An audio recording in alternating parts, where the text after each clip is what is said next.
Alright, so here we go with another haircut walkthrough. It's not a tutorial because I don't think I'm gonna put the guard sizes and all that stuff. I don't really feel like people really want to learn how to cut hair. They just rather watch somebody get their hair cut. Plus, a lot of people are visual learners, and plus, everybody's learning a technique that's unique to them. So my technique's not really built for everybody else. The regular techniques to cut hair, I sell them all on my website for only $2 to $3, and plus you can get them on YouTube for free with other barbers that like doing it at the same time.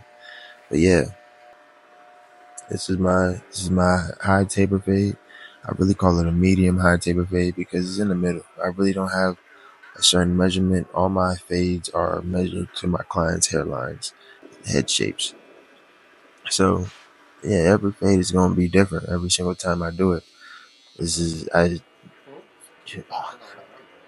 was trying to just talk clearly through the whole thing without making a stop or a pause.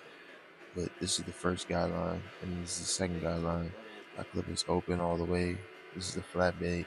This is not a fade blade. This is a flat. Oh, let's see my stuttering words. Flat blade, flat blade, flat blade. But yeah, okay. And then throw the one guard on there, open it all the way. These are just the guidelines before I start fading in between the line. My fade order is from bald line to open no guard to open one guard to close 1.5. These are for the low cut fades. And then in between the fades, I go, close, everything close from zero all the way to the one, of course. And then I go back on the close with the 1.5. That's the easy fade route that I do. So I'm just going to tell you that. And then just tell you that you got to flip your wrist and not make sure everything is super hard or stuck. Because there's a whole bunch of tutorials online for you to follow that I necessarily don't have teach you how to cut hair. This is just for the aesthetic of watching somebody cut hair because I love cutting hair. So these are all natural haircuts. I don't believe in enhancements and stuff like that. A lot of people don't, but a lot of people do at the same time. Me, I will completely deny somebody who wants me to spray anything on their head because I just don't accept it. I can't allow that with my moral compass. My moral compass, if I didn't sound right saying it the last time. Usually I have clients, right? I used to have clients that just like to bullshit on my time and stuff like that and bullshit on my prices and service, but I only charge from 30 to 38, 40. About 45 on my off days and my off hours and stuff like that. But regular haircuts usually remain 35 unit price. That's my favorite price to ever charge for a haircut, everything included. I don't believe that we should be charging separate for everything because everything is on the dome. You know what I'm saying?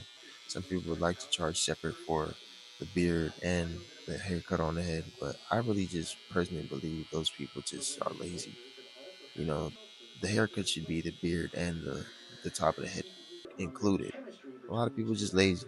And then a lot of people just, find their work really that valuable. A lot of people like taking their time and putting their effort into it. I like to take my time, put my effort into it. At the same time, you're not supposed to really be taking an hour to cut somebody's hair. That's overstimulation. It's supposed to be in and out, in and out. Keep your client clean and healthy, and make sure the products you're using on your client isn't that strong and damaging to the scalp. Make sure your client's hair can grow back at the end of the day. Take care of those weak spots. Don't really cover them up and fill them up with imaginary substances. And that's my walkthrough today. These talks are gonna get more engaging, I hope, because I'm gonna start telling stories now, not about individual clients, but just about how I cut.